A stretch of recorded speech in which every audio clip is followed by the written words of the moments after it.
There is a process to this thing called life. We live, we teach what we know to the next generation, and then we die. While this may be a somewhat morbid way of looking at things, this is how humans have evolved. The same could be said for those in the world of Dark Souls. In fact, the argument could be made that the world of Dark Souls is an allegory to what happens when a process is repeated over and over again with no improvements and no evolution. Recently, I've seen this trend online that talks about how one of the biggest differences between Elden Ring and Dark Souls are the final bosses. In Elden Ring, as the argument goes, you are fighting for a new age and to become the ultimate ruler and power in this new age, whereas in Dark Souls, you and the bosses are two nobodies fighting over nothing. I see this as an opportunity to discuss something I've been meaning to discuss for a while, but I just didn't know how I wanted to approach the subject. And that is how life, nature, the universe, whatever you want to call it, always finds a way to evolve. And before I go any further, if you like this content and wish to see more of it, be sure to comment, like, and subscribe. As I mentioned in the introduction, the story of Dark Souls is an allegory to what happens when stagnation comes into play. Merriam-Webster describes stagnation as a state or condition marked by lack of flow, movement, or development. Stagnation is exactly what is happening during the events of these games. A ruler rises to power by overcoming the previous empire. They stay in power and become so desperate to keep that power they sacrifice everyone and everything around them to keep it. Now, while there are many examples of these in the Souls games, but for this first part of the video, I'm going to discuss some characters from Dark Souls 1, specifically Gwyn, Lord of Sunlight, or is also known as the Lord of Cinder. Then, I'm going to jump straight to DS3, Dark Souls 3, and talk about some major events that occur there. Finally, I'm going to talk about Elden Ring and how that game fits into the narrative of life correcting itself. And some of you may be wondering why not talk about the other Souls games, specifically Dark Souls 2. And to that I say, we don't acknowledge Dark Souls 2 in this house, so get that out of here.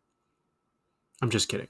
In all seriousness, I have spent so much time researching Dark Souls 1 and 3 and have played quite a bit of both, so my knowledge is a little more expansive. DS2 is a good game, but I haven't spent much time with it, and so my research on that game has kind of suffered because of that. Plus, I feel in some ways the story of Dark Souls 3 pulls kind of a Rise of Skywalker move in that it is a trilogy, but there's very little we're going to acknowledge from the middle child of this trilogy. I do at some point plan to research more of Dark Souls 2, but that'll happen when I finally find the courage to play the game again. Moving on, let's talk about Lord Gwyn, Lord of Sunlight. Lord Gwyn was the first to not only begin the Age of Fire, but to continue it, and sacrificed his mind, body, and soul to do so. Now, I could sit here and talk about Lord Gwyn's history and how he essentially abused his entire family in one way or another, but that's a story for another time. One story I will use as an example of how he tried to keep the Age of Fire going is the story we are told by his daughter Guinevere, Princess of Sunlight, and King Seeker Frompt. There is one character I forgot to mention, and he is the first character we meet in the Dark Souls universe, and that is Oscar, Knight of Astora. Now, it is worth noting that Oscar tells us this is a family motto, but the result is still the same. And for a little context, Oscar is dying when he gives us this dialogue, and by giving us this dialogue, he is giving us our final wish and sets us out on our journey. Thou art undead, art chosen. In thine exodus from the undead asylum maketh pilgrimage to the land of ancient lords. When thou ringeth the bell of awakening, the fate of the undead thou shalt know. Now, after defeating Smough and Ornstein later on, we meet Guinevere and she tells us this.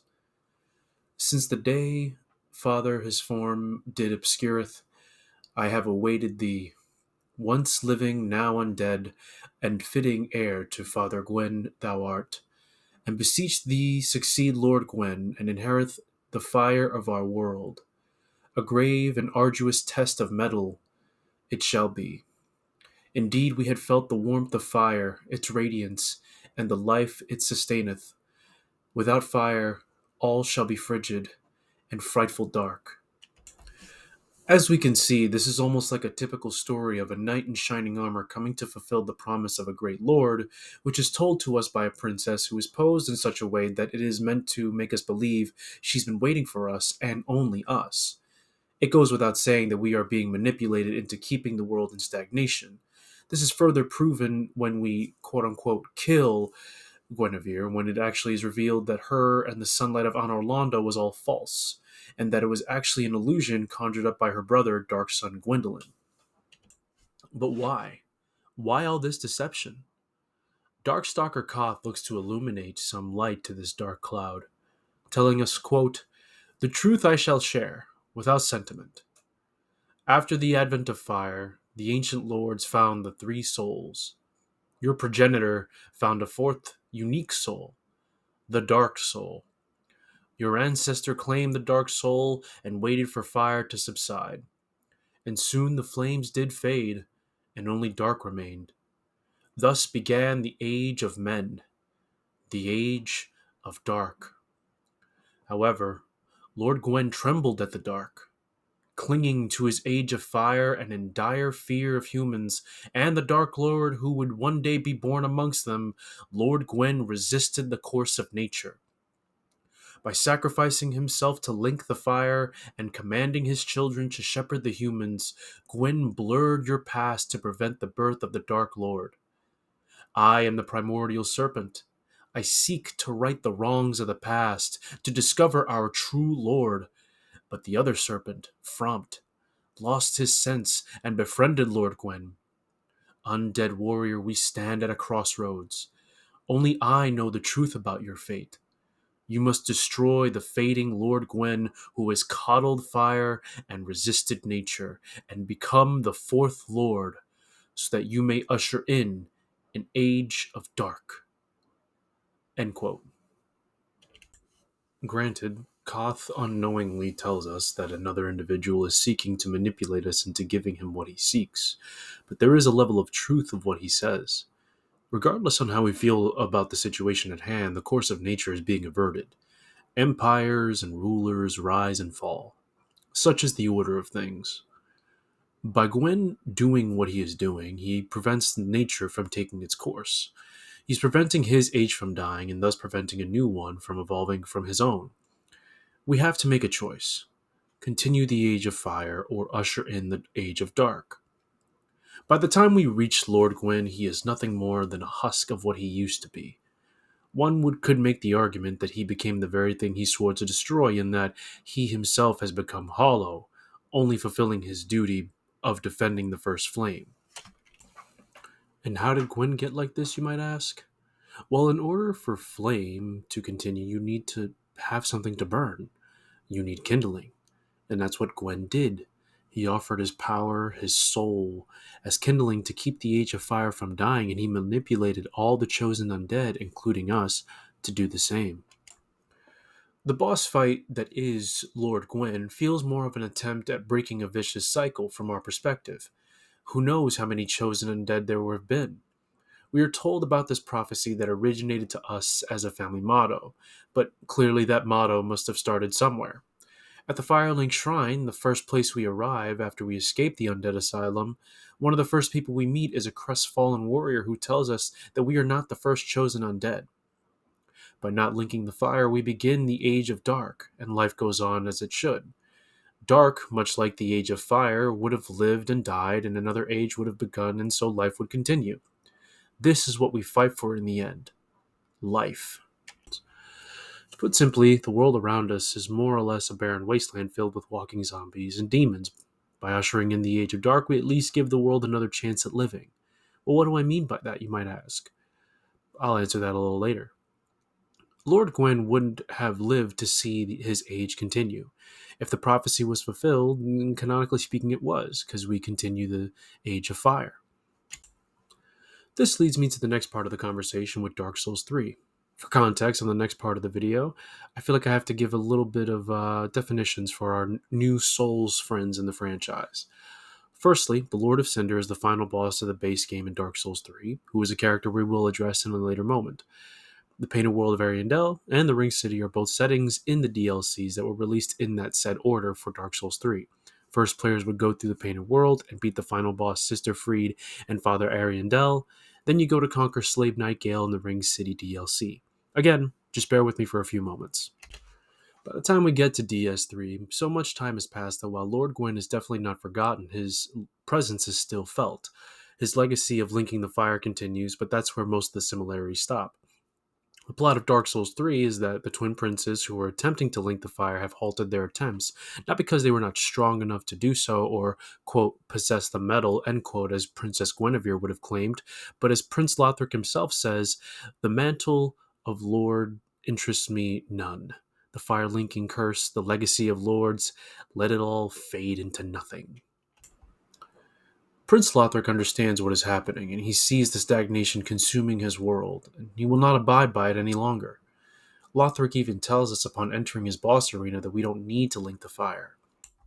This is probably one of the most interesting aspects of this game, because up until now, countless warriors have answered the call, and Lothric is the first one to kind of not really do anything. He seems to be one of the rare ones to understand that linking the fire is the reason why the world is in the state that it is in. He doesn't blame anyone, he doesn't take it out on anyone, he simply just wants to watch the flame die off from afar.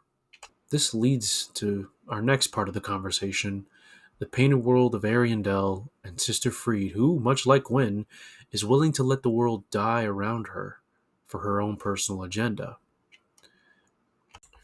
The painted world is a perfect example of how the fighting over nothing argument is kind of interesting. It's almost as if it's a perfect personification of the process of continuing the flame. By the time we reach the Dreadkeep in Dark Souls 3, the world is converging on itself.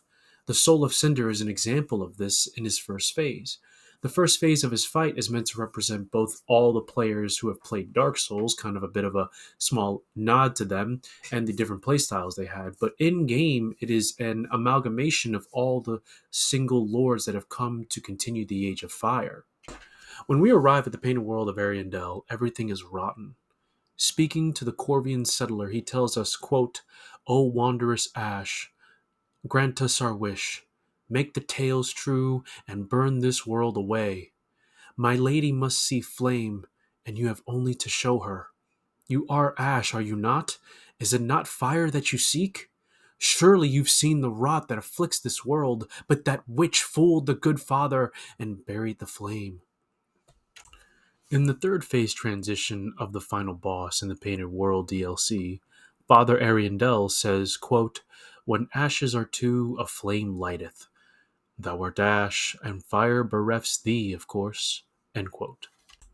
Father Ariandel is the one who painted the world of Ariandel, hence why it is named as such. He literally used his blood to paint the world and is lashing himself to prevent the world from burning. Sister Freed came to this painted world after failing to link the first flame. You see, Sister Freed is like the player character in that she is unkindled. I'm going to once again pull from Dark Souls fandom page on Sister Freed because I feel like it does a better job telling the story. I'll have a link in the description for those who want to read the lore for themselves. Quote, having lost her role along with her home, she was eventually drawn into the painted world of Ariandel, where the forlorn, unwanted souls without a place to go were welcomed and found refuge, and became the first Ashen One to reside in it. Here she came to accept the frost of the painted world, and came to consider it her home. She discovered that she wanted to protect the people who inhabited the painted world. Over time, Freed earned the trust of some of the inhabitants of the Painted World to the point that the Corvian knights who protected the village became infatuated with her. But above all, she managed to get close to Father Ariandel, a great Corvian who had the task of guarding the flame inside the Painted World, and to restore it using the fire when the painting began to rot, to bring it back to life and avoid the fate of the stagnant outside world. However, just when the painting began to be corrupted and its inhabitants made up their minds to burn it away, Freed opposed their wish, preferring a slow death in the comforting rot to the renewing change of the flame.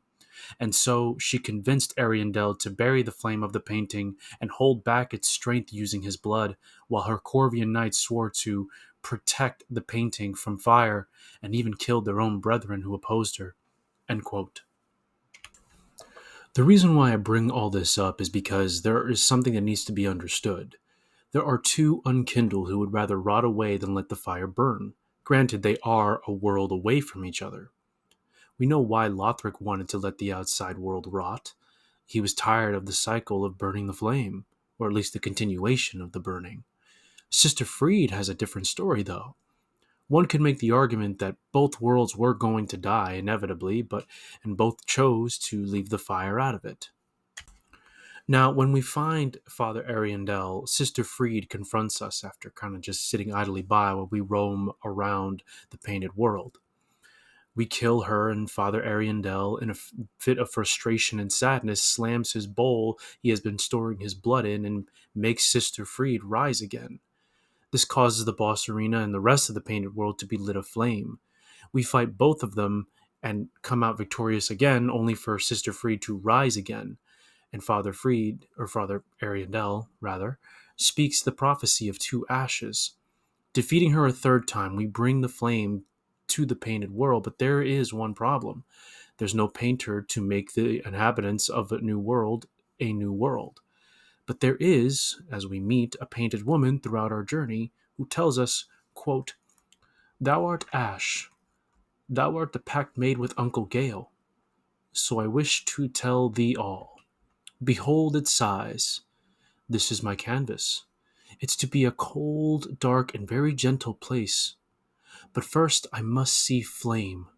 I wish to paint a picture of a cold, dark, and very gentle place. One day it will make someone a goodly home. That's why I must see flame."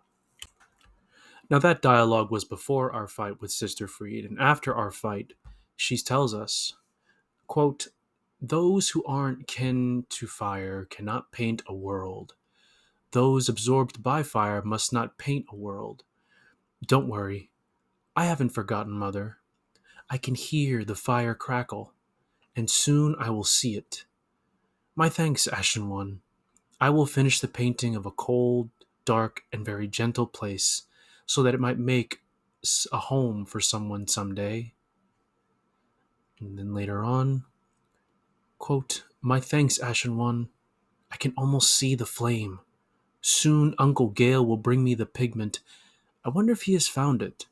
The dark soul of man." End quote. Uncle Gale, his real name or his in-game name is Slave Knight Gale. He has been hunting for this pigment of man which comes from the dark soul and can only be found in the pygmy lords, that is their lord soul. According to the Dark Souls fandom, quote, "His search continued until the end of the world itself, when it was now reduced to an expanse of dust, ash, and rubble. But the knight was successful, reaching the ringed city where the Dark Soul was contained. On the ruins of the city he found the Pygmy Kings, holders of the Dark Soul inherited from the primordial Pygmy. However, their blood had dried long ago over their age of inaction, therefore making it useless for the painting of his lady. Determined to complete his mission, Gale slaughtered the pygmies with his sword before eating and drinking the dried dark souls from their body in a desperate attempt to take it for himself and make it strong enough to be useful again. However, it would prove too powerful for him, and when the Ashen One finally reunites with Gale at the end of time, he has been fully consumed both physically and mentally by the Dark Soul and demands their portion of it, attacking them in a rage when they refuse." End quote. This was a fight that many people who would use in the argument, quote, "the two nobodies fighting over nothing," end quote. This was simply not true. We, the Ashen One, are fighting Gale for the home of the lives of the painted world. They've been tortured, beaten, rotted, and nearly extinct. And so we defeat Gale and finish his mission in giving the pigment to the painting woman to make a new painted world. A painted world of ash. There is one more character we have to talk about, and that is the Soul of Cinder. While we're on our way to finding him, and even on our way to the Ring City to fight Gale, all around us the world is converging. If you haven't seen my video on Radagon the Golden Order, where we briefly talk about the idea of convergence, I'll briefly talk about it here. With the help of fellow content creator FatBrett, we discuss the idea of convergence, and which is when all things look to become new again. I tend to think of the idea of that theory of expansion, where the universe is going to stretch out as far as it could, and then come back into itself to start the Big Bang all over again. It's going to converge on itself and then start over. That's exactly what's happening here. We see convergence taking place everywhere we go, even as we go to fight the Soul of Cinder, who is, in fact, the last test of our strength. As I stated earlier, the Soul of Cinder's first phase is an amalgamation of all the warriors that have rekindled the flame. He even changes his fighting styles throughout the fight, ranging from dexterity build with a scimitar to a mage build. In the second phase of the fight, the Soul of Cinder reverts back to its origins and fights as the First Lord of Cinder, Gwyn. Upon defeating the Soul of Cinder, we are once again given a choice. A. Rekindle the flame, or B. Depending on the choices we make in-game, usher in the Age of Dark. But this time, there is no true canonical ending. It is up to the player to decide. This, in my opinion, offers an opportunity to begin the Age of Dark. This would set the world of Dark Souls right, wouldn't it? It would allow for nature to begin to take its course and usher in the new age, and allow the world to be restored. Right? Perhaps not. As I said, the world of Dark Souls 3 is already converging. It has been the same for so long that it needs to start over again and do something different. Maybe not throughout the whole rulebook, but at the very least with a fresh coat of paint, right? This is what I think the directors of the game wanted. By showing a convergence, hinting at it in the base game, and then truly showing us in the last DLC with the Dreg Heap and the End of Time, which is where we fight Gale, the developers are telling us that this is a time to start over. This also tells us that nature has already started the renewing process of the world of Dark Souls, and the sign of that is convergence. After all, the game that followed Dark Souls was Sekiro, and that game, from a mechanical, emotional, and storytelling perspective, most certainly did. It was a giant reset from what the fans of From Software games got in terms of Souls games. And now this leads me to discuss the most recent thing, the most recent game that is on Elden Ring, and how it was affected by it. For those who don't know, the TLDR of the story of Elden Ring is this. Queen Marika the Eternal ruled over the lands between with the help of her Golden Order. She committed 2 genocides in the process of coming to not only the state of godhood, but becoming ruler of both the Land of Shadow and the lands between. The war in the Lands of Shadow was more of a campaign, the first genocide, on the Hornsent people who unfortunately tortured and executed Marika's people, the shaman. If you want to know more on that, I would advise you to go watch Smoughtown's video on the Hornsent and FatBrett's videos on Marika, which would give a more in-depth lore as to how those cultures worked and also their history. Marika chose her son, Messmer the Impaler, to lead this campaign, and would eventually abandon her son out of fear that his fire would burn the Erdtree, which was a great symbol of the Golden Order and how they ruled over the lands between. I've already addressed Messmer the Impaler in a previous video of mine, so I won't go into too much detail, but I will link the video in the description if you want to watch it. In the War of the Lands Between, it was a war of conquest which gave Marika the land to rule. In the midst of the war, she killed all of the fire giants save for one to guard the sacred flame, which was essentially a genocide, her second one. She also fought the Glomide Queen, who wielded destined death, and in their fight, she ended up almost killing Marika, but Marika ultimately prevailed. In her victory, Marika sealed away destined death, so as a result, death itself no longer affected people. People would essentially die and be reborn again. To quote Master Yoda from Star Wars, death is a natural part of life. With the removal of destined death, nature is thrown off course. There is no room for evolution, there's no way for the world to get better, only stubbornly get worse. And so much like the world of Dark Souls, things become stagnant. Things start to decay, and it isn't until years later that Marika realizes how flawed her Golden Order truly is. As I stated in my Radagon video, Marika's faith in the Golden Order was shattered. There's no doubt that she shattered the Elden Ring for a reason. Some say it was because of the death of her son, who died at the hands of the Black Knife assassins. What makes this event even more painful, and a more painful loss, was that he was killed by a shard of the Rune of Death, or Destined Death, the very thing she tried to seal away.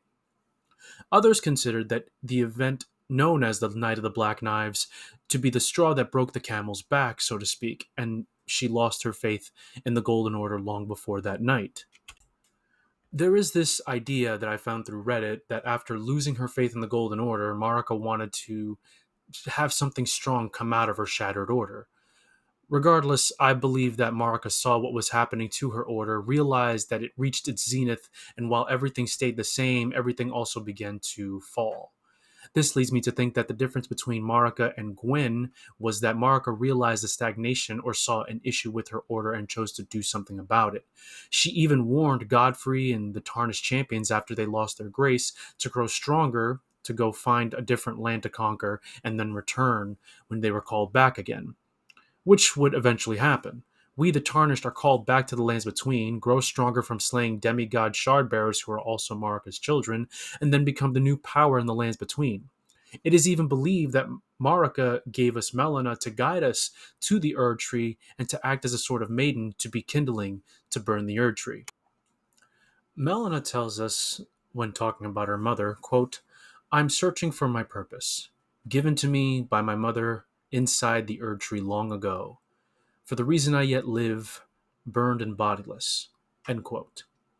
The finger reader, who acts as a bit of a guide to us but with her own agenda, tells us at the Round Table Hold that as punishment, Marika was locked inside for shattering the Erd Tree. When Melina is burning the Erd Tree, she says this, quote, "O Erd Tree, you shall burn. Burn for the sake of the new Lord." End quote. She turns to us and says, quote, "Thank you for guiding me here. The one who walks alongside flame shall one day meet the road of destined death. Goodbye." End quote. There is another layer that needs to be remembered here, and that is the outer god known as the Greater Will. The Greater Will had a hand to play in this because it was the one who basically brought Marika and the Tarnished Champion to power. Now, granted, Marika and the Tarnished Champion both did things of their own free will, but they didn't do so without help or without guidance. And after Marika shattered the Elden Ring, the Greater Will abandoned the lands between, or so we're told.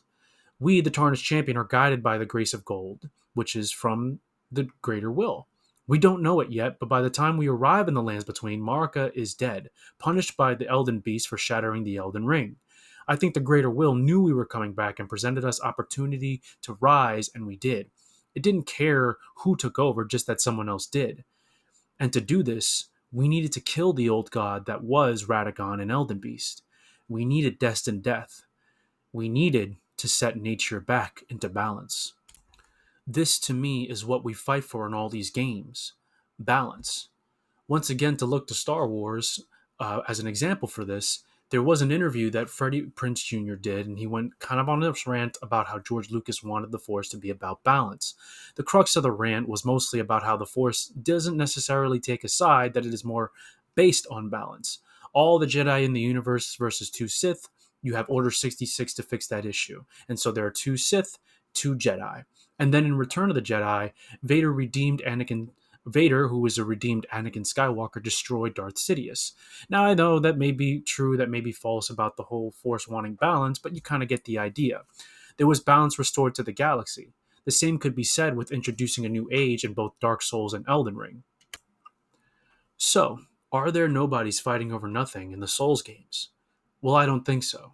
The fight that was used as an example for that argument was our fight with Slave Knight Gale, and as I said earlier, we were fighting for people to have a new home because, one, they were aware of nature needing balance outside the world, and two, they went out of their way to keep nature in balance in their world.